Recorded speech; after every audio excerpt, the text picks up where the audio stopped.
Welcome to science गुरु असम मैं शाइकुल sir सकलोके स्वागतम जानाइछु। आजिर भिडिओत आमी क्लास 10 जेनेरेल साइंसर चैप्टार 7 नियंत्रण और समन्वय এই चैप्टारটো आमी आलोचना करिम कंट्रोल एंड कोअर्डिनेशन। सो बला आमी भिडिओটো आरम्भ करूँ।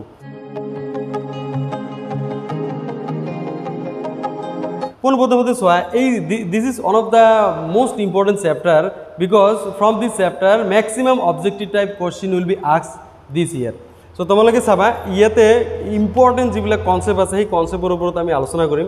यू चैप्टार नार्व तुमार स्नायुतंत्र और अंतस्रावी तंत्र विषय इते दिया आछे। तुम्हारे चोৱা जी नार्भास सिस्टेम ठीक है स्नायुतंत्र प्राथमिक एककटो होइছে कि निउरन बा स्नायु कोष और ये स्नायु कोषर इते एटा एमसीकिউ निश्चित भावे आहिब अलप 2-3 मिनिट तुम्हारे भिडिओटो चोৱা निश्चित भावे तुम्हारे 1 नम्बर पाबले सक्षम हबा और हेकলৈকে যদি भिडिओटो चोৱা এই चैप्टार 100% मार्क तुम्हारे पाबले सक्षम हबा।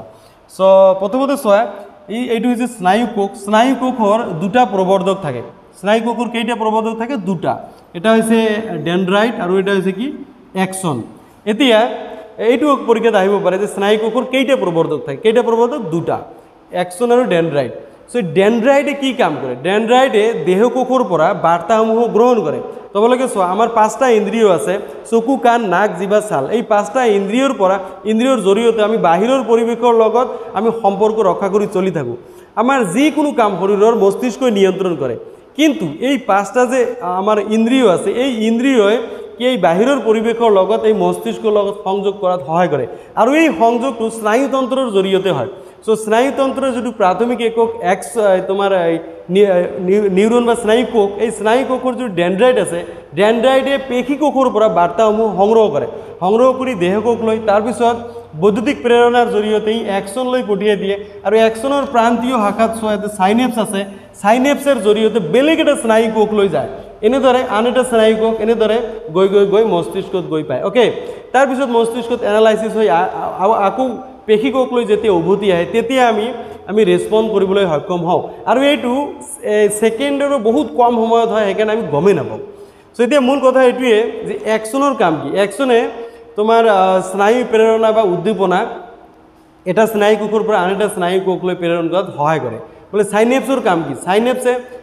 সাইনেপস হৈছে এটা নিউৰনৰ দুটা নিউৰনৰ মাজৰ সংযোগী পথ যিয়ে স্নায়ু বাৰ্তা এটা নিউৰনৰ পৰা আনটো নিউৰনলৈ যোৱাত কি সহায় কৰে। সো এইটো পৰীক্ষাত আহিব পাৰে তোমালোকৰ যে স্নায়ু প্ৰবৰ্ধক কেই প্ৰকাৰ তোমাৰ এক্সন আৰু ডেনড্ৰাইট। ইয়াতে চোৱা ডেনড্ৰাইটবোৰে নিকটৱৰ্তী কোষৰ পৰা স্নায়ু বাৰ্তা বা উদ্দীপনা সংগ্ৰহ কৰে। স্নায়ু কোষৰ ক্ষুদ্ৰ ফাঁকে এবিধ ৰাসায়নিক পদাৰ্থৰ জৰিয়তে বৈদ্যুতিক প্ৰেৰণা সৃষ্টি কৰে। এই বৈদ্যুতিক প্ৰেৰণা ডেনড্ৰাইটৰ পৰা দেহ কোষলৈ আৰু তাৰ পাছত এক্সনৰ মাজেদি শেষ প্ৰান্ত স্নায়ু কোষলৈ প্ৰেৰণ কৰে। এক্সনৰ প্ৰান্তীয় শাখাত বৈদ্যুতিক প্ৰেৰণাৰ পৰা কিছুমান ৰাসায়নিক পদাৰ্থ মুক্ত হয়।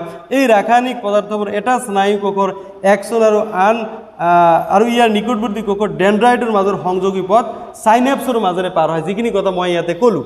সো সাইনেপস হৈছে দুটা নিউৰনৰ মাজৰ সংযোগী পথ। সো এইকেইটা কোশ্চিন ইয়াৰ পৰা নিশ্চিতভাৱে তোমালোকে চাবা এটা কোশ্চিন ইয়াতে আহিব পাৰে।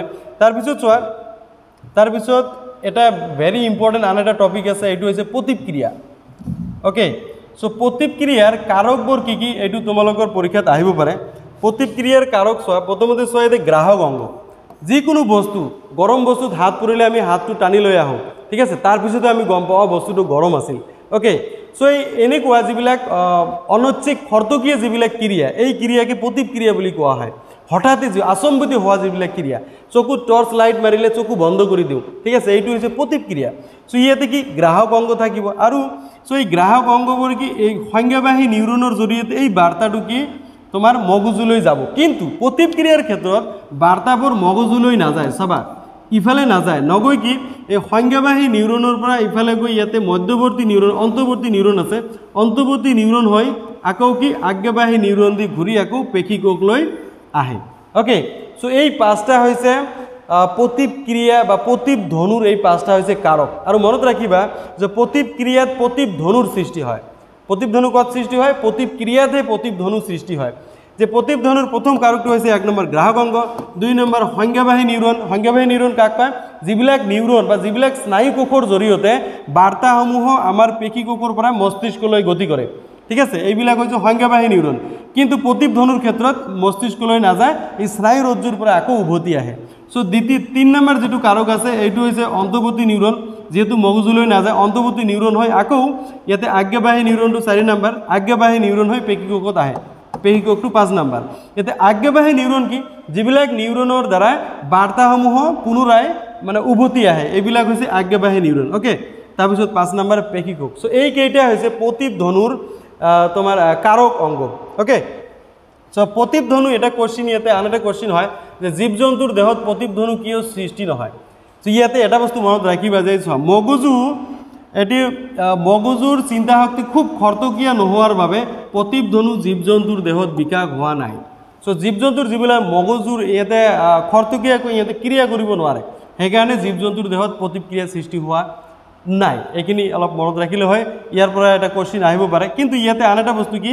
অৱশ্যে বহুতো জীবজন্তুৰ প্ৰয়োজনীয় চিন্তা কৰিবৰ বাবে সৰল আৰু জটিল স্নায়ুকোষ নাথাকে সম্ভৱতঃ চিন্তা উদ্বেগকাৰী প্ৰক্ৰিয়া অবিহনে ক্ষিপ্ৰতাৰে কাৰ্য সমাধা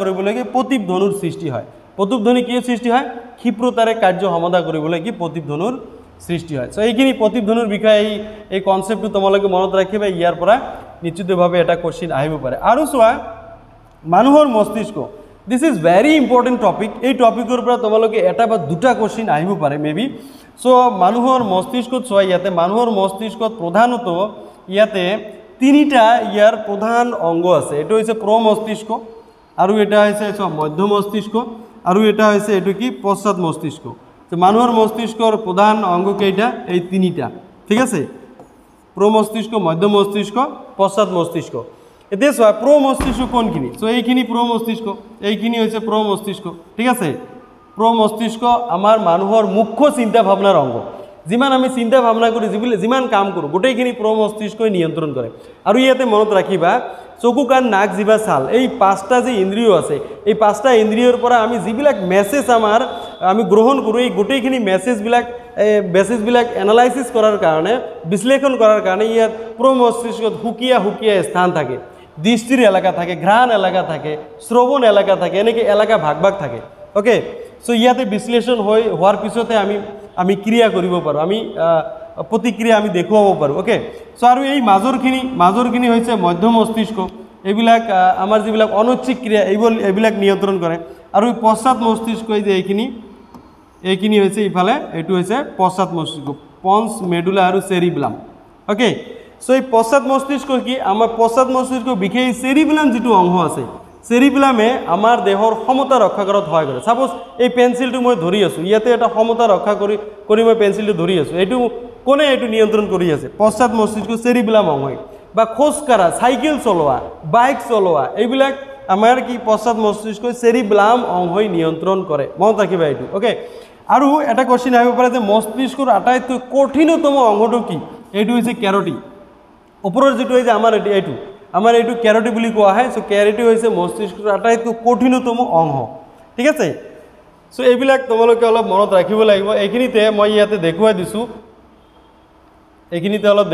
চোৱা ইয়াতে দুনিয়াকে দিয়ে আছে যে প্ৰমস্তিষ্ক ফৰ ব্ৰেইন মধ্য মস্তিষ্ক মিড ব্ৰেইন আৰু পশ্চাৎ মস্তিষ্ক হিন্ড ব্ৰেইন কেতিয়াবা ইংৰাজী টাৰ্মটো দিয়ে তোমালোকে কিন্তু মনত ৰাখিবা প্ৰমস্তিষ্ক হ'ল মুখ্য চিন্তা ভাৱনাৰ অংগ এইটো পৰীক্ষাত আহে যে তলৰ কোনটো মুখ্য চিন্তা ভাৱনাৰ অংগ একদম এইটো ডাইৰেক্ট লিখিবা প্ৰমস্তিষ্ক ঠিক আছে ইয়াতে আন এটা বস্তু মই দেখুৱাই দিছো যেনেকৈ ভোক আৰু পিয়াহৰ অনুভূতি কোনে নিয়ন্ত্ৰণ কৰে চোৱা ইয়াতে দিয়া আছে যে ভোকৰ অনুভূতিৰ কাৰণে প্ৰমস্তিষ্কত হুকিয়া স্থান আছে ভোক লাগা পিয়াহ লাগা এইবিলাক আমাৰ কি প্ৰমস্তিষ্কই নিয়ন্ত্ৰণ কৰে এইটো মনত ৰাখিবা পৰীক্ষাত এইটো কেতিয়াবা সুধিছে আৰু চোৱা এতিয়া যে হৃদয় স্পন্দন লালটি ওলোৱা হৃদয় স্পন্দন কৰা বা খাদ্য পাচন হোৱা এইবিলাক হৈছে অনৈচ্ছিক ক্ৰিয়া এইটো আমি ইচ্ছাকৃতভাৱে আমি এইটো নিয়ন্ত্ৰণ কৰিব নোৱাৰোঁ সো এইবিলাক হৈছে অনৈচ্ছিক ক্ৰিয়া এই অনৈচ্ছিক ক্ৰিয়াবোৰ তোমাৰ এই যে মধ্য মস্তিষ্ক আৰু পশ্চাৎ মস্তিষ্কই নিয়ন্ত্ৰণ কৰে ইয়াতে দিয়া আছে যে অনৈচ্ছিক ক্ৰিয়াসমূহ মধ্য মস্তিষ্ক আৰু পশ্চাৎ মস্তিষ্কই নিয়ন্ত্ৰণ কৰে সো এইখিনি তোমালোকে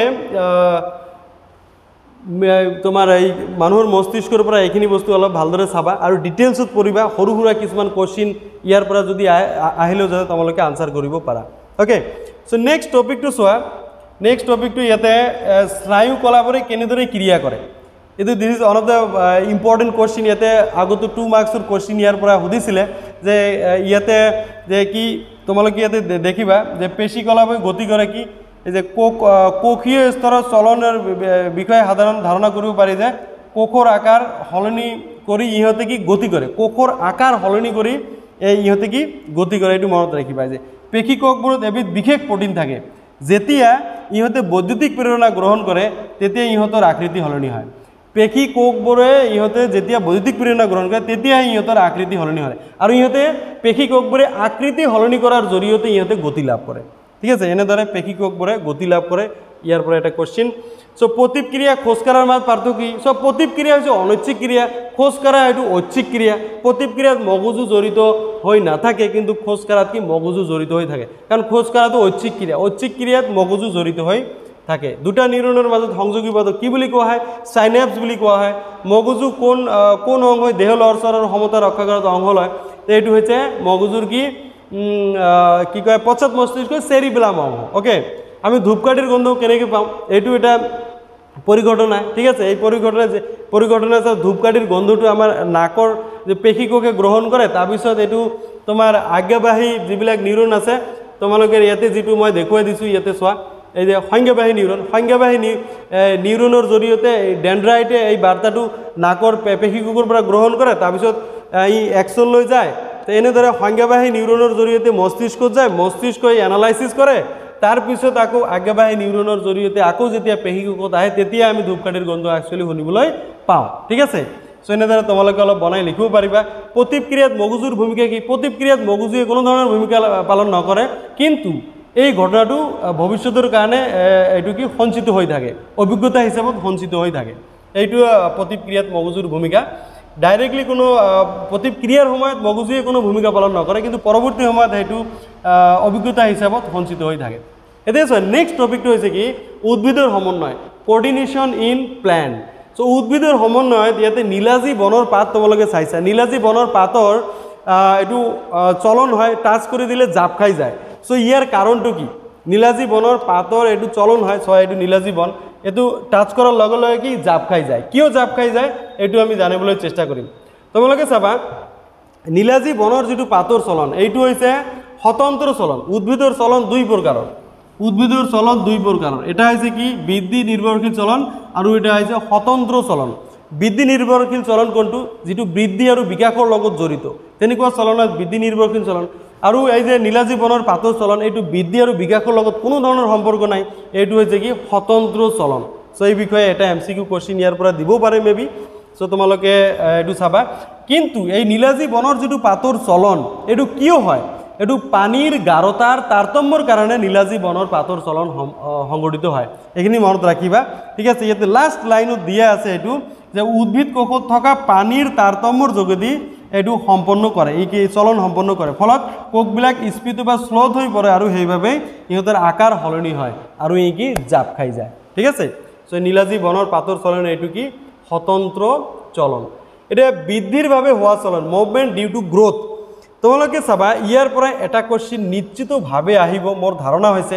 ইয়াতে কেইটামান ইম্পৰ্টেণ্ট ইয়াতে বিষয় দিয়া আছে, এইকেইটা হৈছে চাবা, যেনেকি পহুৰাণুবেগী, ঠিক আছে, ফটোট্ৰফিক, আৰু এটা আছে ভূকেন্দ্ৰাবেগী, জিঅ'ট্ৰফিজিম, আৰু আছে জলানুবেগী, হাইড্ৰোট্ৰফিজিম, আৰু এটা আছে কি কেমোট্ৰফিজিম, ৰাসায়নুবেগী। ঠিক আছে, এই কেইটাৰ ভিতৰত এটা আহিব পাৰে। এতিয়া পহুৰাণুবেগী কি? পোহৰৰ দিশত নাইবা পোহৰৰ বিপৰীত দিশত হোৱা গতিক কি এই যে পোহৰাণুবেগী গতি বুলি কোৱা হয়। যেনেকুৱা উদ্ভিদৰ কাণ্ডৰ যিটো গতি, ঠিক আছে, ই পোহৰৰ দিশত গতি কৰে, সো এইটো পোহৰাণুবেগী।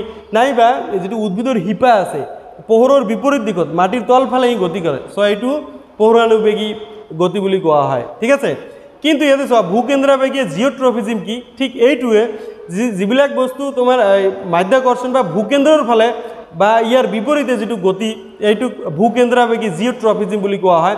যেনেকুৱা শিপাৰ যিটো গতি এই ভূকেন্দ্ৰৰ ফালে গতি কৰে, ঠিক আছে, মাধ্যাকৰ্ষণৰ দিশত।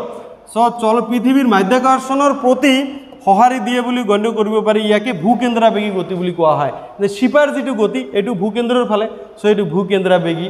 ঠিক আছে, আৰু পোহৰৰ যিটো পোহৰৰ দিশত হোৱা যিটো কাণ্ডৰ গতি এইটো আকৌ ভূকেন্দ্ৰাবেগী তোমাৰ এই যে জিঅ'ট্ৰফিজম এইটো বিপৰীতমুখী মাধ্যাকৰ্ষণিক ত্বৰণৰ মাধ্যাকৰ্ষণিক বলৰ বিপৰীতে হোৱা গতি ওকে আৰু চোৱা এইটো জলানুবেগী কোনটো পানীৰ ফালে হোৱা যিটো গতি শিপা চোৱা শিপাটো ইয়াতে চোৱা এইটো যদি ইফালে যদি পানী থাকে শিপাটো পানীৰ ফালে গতি কৰে সো এইটো কি জলানুবেগী মানে হাইড্ৰোট্ৰফিজম কিন্তু ৰাসায়নিকবেগী বা কেমোট্ৰফিজমৰ উদাহৰণ ইয়াতে দিয়া আছে এতে কেমোট্ৰফিজমৰ এটা উদাহৰণ হল ডিম্বকৰ দিশত পৰাগ নলীৰ গতি পৰীক্ষাত এইটো কোশ্চেন দি সুধিলে যে ডিম্বকৰ দিশত পৰাগ নলীৰ গতি এইটো পোহৰানুবেগী যে ফটোট্ৰফিজম ভূকেন্দ্ৰাবেগী জিঅ'ট্ৰফিজম জলানুবেগী হাইড্ৰোট্ৰফিজম বা ৰাসায়নিকবেগী কেমোট্ৰফিজম ওকে সো তুমি লিখিবা কেমোট্ৰফিজম সো এনেদৰে তোমালোকৰ পৰীক্ষাত আহিব নাইবা বেলেগ কোশ্চেন ইয়াৰ পৰা বনাই দিব পাৰে এই চাৰিটা তোমালোকে কনসেপ্ট মনত ৰাখিবা যে পোহৰানুবেগী ভূকেন্দ্ৰাবেগী পোহৰৰ দিশত হোৱা গতি ভূকেন্দ্ৰাবেগী এই মাধ্যাকৰ্ষণৰ দিশত হোৱা গতি তাৰপিছত জলানুবেগী পানীৰ দিশত বা জলৰ দিশত হোৱা গতি আৰু ৰাসায়নিকবেগী কেমোট্ৰফিজম এইটো উদাহৰণ দিয়া আছে ডিম্বকৰ দিশত পৰাগ নলীৰ গতি সো এই কেইটা গতি তোমালোকে মনত ৰাখিবা ওকে তাৰপিছত চোৱা তাৰপিছত নেক্সট ইম্পৰ্টেন্ট টপিক ইয়াতে দিয়া আছে চোৱা ইয়াতে উদ্ভিদৰ কেইটামান হৰমোন দিয়া আছে উদ্ভিদ হৰমোন দিয়া আছে ইয়াতে চাবা অক্সিন কত আছে এক মিনিট এইটো চোৱা অক্সিন কি উদ্ভিদৰ কাণ্ডৰ বৃদ্ধি ঘটি থকা অগ্ৰ অংশ পোহৰৰ দিশত গতি কৰে কাণ্ডৰ এই অংশ কি অক্সিন নামৰ এটা সঞ্জীৱনী পদাৰ্থ থাকে সো উদ্ভিদৰ যিবিলাক সঞ্জীৱনী পদাৰ্থ এইবিলাকে বিভিন্ন ক্ৰিয়া কৰে যেনেকৈ অক্সিনে উদ্ভিদৰ কাণ্ডৰ অগ্ৰ অংশৰ বৃদ্ধিত কি কৰে সহায় কৰে ঠিক আছে আৰু কি ইয়াৰ কোষৰ আকাৰ ডাঙৰ দীঘল হোৱাটো কি সহায় কৰে সো অক্সিন কত থাকে উদ্ভিদৰ কাণ্ডৰ একেবাৰে অগ্ৰ অংশত কি থাকে অক্সিন থাকে তাৰ পিছত চোৱা জিবাৰেলিনে কাম কৰে যিয়ে কি অক্সিনৰ নিচিনাকৈ কাণ্ডৰ বৃদ্ধিত সহায় কৰে অক্সিনে যেনেকৈ উদ্ভিদৰ অগ্ৰ অংশৰ বৃদ্ধিত সহায় কৰে জিবাৰেলিনে চোৱা উদ্ভিদৰ আৰু বেলেগ বেলেগ যিবিলাক অংগ আছে এইবিলাকৰ কি কোষ বিভাজনত সহায় কৰে তাৰপিছত চোৱা সাইটোকাইনিন এইটো আন এক প্ৰকাৰৰ উদ্ভিদ হৰমোন উদ্ভিদ সঞ্জীৱনী পদাৰ্থ কি কোষ বিভাজনত সহায় কৰে সো জিবাৰেলিনে কি উদ্ভিদৰ কাণ্ডৰ বৃদ্ধিত সহায় কৰে আৰু সাইটোকাইনিনে কি কোষ বিভাজনত সহায় কৰে অলপ টাৰ্মবিলাক অলপ মনত ৰাখিব লাগিব আৰু এটা লাষ্ট আছে কি এপসাইসিক এসিড সো এপসাইসিক এসিডে কি কৰে উদ্ভিদৰ বৃদ্ধিত বাধা দিয়ে এতিয়া তোমাক প্ৰশ্ন দিলে যে উদ্ভিদৰ পাত সৰি পৰা কামটো কোনটো সঞ্জীৱনী পদাৰ্থই কৰে এটো দি দিলে auxin gibberellin cytokinin abscisic acid so এটো কি হৈ যাবে এপসাইসিক এসিড সো উদ্ভিদৰ বৃদ্ধিত পাত সৰি পৰাটো উদ্ভিদৰ বৃদ্ধিত বাধা দিয়াৰ নিচিনা ঠিক আছে সো এইটো কোনে কৰিব এপসাইসিক এসিডে এই কামটো কৰিব উদ্ভিদৰ বৃদ্ধিক বাধা দিয়া কাম এইটো কৰে এপসাইসিক এসিডে পাত সৰি পৰাটো ওকে বা কোষ বিভাজনত কোনে সহায় কৰে এটো কি সাইটোকাইনিনে সহায় কৰে সাইটোকাইনিনে কোষ বিভাজনত সহায় কৰে যে কাণ্ডৰ বৃদ্ধিত কোনে সহায় কৰে জিবাৰেলিনে সহায় কৰে কাণ্ডৰ অগ্ৰ অংশৰ বৃদ্ধিত কোনে সহায় কৰে অক্সিনে সহায় কৰে সো এনেদৰে তোমালোকে এই সঞ্জীৱনী পদাৰ্থবিলাক চাবা উদ্ভিদৰ সঞ্জীৱনী পদাৰ্থবিলাক কি চাৰিটা আমি পাইছো auxin gibberellin cytokinin abscisic acid তো নীলাজী বনৰ পাতৰ চলনৰ পৰিঘটনা এইটো লাগিব এইটো আমি আলোচনা কৰিলো উদ্ভিদৰ বৃদ্ধিত অৰিহণা যোগোৱা এবিধ সঞ্জীৱনী পদাৰ্থ তুমি অক্সিন গাব পাৰা সো এনেদৰে কোনো এটা আধাৰত চৌপাশৰ এইটো অলপ ডিটেইলছ কোশ্চেন সো পোহৰানুবেগী এইটো অলপ ডাঙৰ কোশ্চেন এইটো ইয়াতে আলোচনা নকৰো তাৰপিছত চোৱা হৰমোন ইন এনিমেল সো উদ্ভিদত সো ইয়াতে অধিবৃক্ক গ্ৰন্থি আছে অধিবৃক্ক কিছুমান গ্ৰন্থিয়ে কিছুমান হৰমোন নিঃসৰণ কৰে এইটো উদ্ভিদৰ নহয় এইটো প্ৰাণীৰ কথা কৈছে এনিমেল সো প্ৰাণীৰ কথা কৈছে সো অধিবৃক্ক গ্ৰন্থি এড্ৰিনেলিন হৰমোন নিঃসৰণ কৰে চোৱা অধিবৃক্ক গ্ৰন্থি তোমালোকে গ্ৰন্থিবিলাক চাব লাগিব যে অধিবৃক্ক গ্ৰন্থিয়ে কি এড্ৰিনেলিন হৰমোন নিঃসৰণ কৰে এতিয়া চোৱা নেক্সট আৰু হৰমোন আছে ইয়াতে তোমালোকে বিভিন্ন হৰমোন ইয়াতে দি দিছে সো ইয়াতে থাইৰয়েড গ্ৰন্থিয়ে থাইৰক্সিন হৰমোন নিঃসৰণ কৰে সো ইয়াতে অধিবৃক্ক গ্ৰন্থি আছে তাৰপিছত অগ্নাশয় গ্ৰন্থি আছে ইয়াতে অণ্ডাশয় গ্ৰন্থি আছে সো এইবিলাকে বিভিন্ন ধৰণৰ হৰমোন নিঃসৰণ কৰে সো ইয়াতে দিয়া আছে কি থাইৰক্সিনৰ বিষয়ে দিয়া আছে থাইৰক্সিন সো থাইৰয়েড গ্ৰন্থিয়ে থাইৰক্সিন হৰমোন প্ৰস্তুত কৰিবৰ বাবে আয়োডিনৰ প্ৰয়োজন সো থাইরয়েড গ্রন্থিয়ে কি হরমোন নিঃসরণ করে? থাইরক্সিন হরমোন নিঃসরণের কারণে কি প্রয়োজন? আয়োডিনের প্রয়োজন। এই কি দেহত কার্বোহাইড্রেট প্রোটিন আর চর্বির বিপাকীয় ক্রিয়াসমূহ থাইরক্সিনে নিয়ন্ত্রণ করে। থাইরক্সিনে কি নিয়ন্ত্রণ করে? সো দেহর কার্বোহাইড্রেট প্রোটিন আর চর্বির বিপাকীয় ক্রিয়া নিয়ন্ত্রণ করে। ইয়ার ফলত দেহর বৃদ্ধি আর ক্ষমতা রক্ষা করাত কি সহায় করে। সো এইবিলাক কিন্তু এটা একটা কোশ্চিন আহে। আর এই থাইরয়েড গ্রন্থিত যদি আয়োডিনের অভাব হয় তেনেহলে ইয়াত গরল রোগ হয়। ঠিক আছে, যদি আমার দেহত আয়োডিনের অভাব হয় কি রোগ হয়? বলে গরল রোগ হয়। ঠিক আছে, সো এনেকুৱা ধৰণৰ ইয়াতে কোশ্চিন আহিব পাৰে। তাৰপিছত চোৱা, এইটো দেহ বৰ্ধনকাৰী এটা হৰমোন আছে। দেহ বৰ্ধনকাৰী হৰমোন তোমালোকে চোৱা, এইটো মানুহৰ যে বাওনা হয় বা অসুখ হয়, চাপৰ হয়, সো এইবিলাক দেহ বৰ্ধনকাৰী হৰমোন। এইটো পিটুইটাৰী গ্ৰন্থি এটা আছে, পিটুইটাৰী গ্ৰন্থিয়ে এই হৰমোন নিঃসৰণ কৰে। ঠিক আছে, দেহ বৰ্ধনকাৰী হৰমোন নিঃসৰণ কৰে। এই দেহ বৰ্ধনকাৰী যিটো হৰমোন, এই দেহ বৰ্ধনকাৰী হৰমোনৰ ফলতহে তোমাৰ কোনোবা বেছি অসুখ হৈ যায়, কোনোবা চাপৰ হৈ যায়, বাওনা হৈ যায়, এইটো দেহ বৰ্ধনকাৰী হৰমোনৰ ফলত হয়। পৰীক্ষাত দিব পাৰে যে বাওনা কোনটো হৰমোনৰ ফলত হয়। ঠিক আছে, তুমি লিখিবা কি দেহ বৰ্ধনকাৰী হৰমোনৰ ফলত এইটো হয়। ঠিক আছে, তাৰপিছত চোৱা, 10ৰ পৰা 12 বছৰ বয়সত আকস্মিকভাৱে শিশুৰ কিছুমান পৰিৱৰ্তন দেখা যায়। এই ল'ৰাৰ ক্ষেত্ৰত ইয়াতে টেষ্টষ্টেৰন আৰু ছোৱালীবিলাকৰ ক্ষেত্ৰত এইটো কি ইষ্ট্ৰজেন এটা হৰমোন থাকে। এই দুটা হৰমোন আকৌ মনত ৰাখিবা। ল'ৰাৰ ক্ষেত্ৰত কি টেষ্টষ্টেৰন, ছোৱালীৰ ক্ষেত্ৰত ইষ্ট্ৰজেন হৰমোন। এই হৰমোনে কি ল'ৰা আৰু ছোৱালীৰ তোমাৰ যৌৱন কালত বিশেষ কিছুমান পৰিৱৰ্তন হোৱাত কি কৰে? সহায় কৰে। আৰু এটা হৰমোন আছে ইনসুলিন হৰমোন। ইনসুলিন হৰমোনৰ যদি তেজত কি গ্লুকোজৰ মাত্ৰা নিয়ন্ত্ৰণ কৰে। আৰু এই ইনসুলিন হৰমোনৰ যদি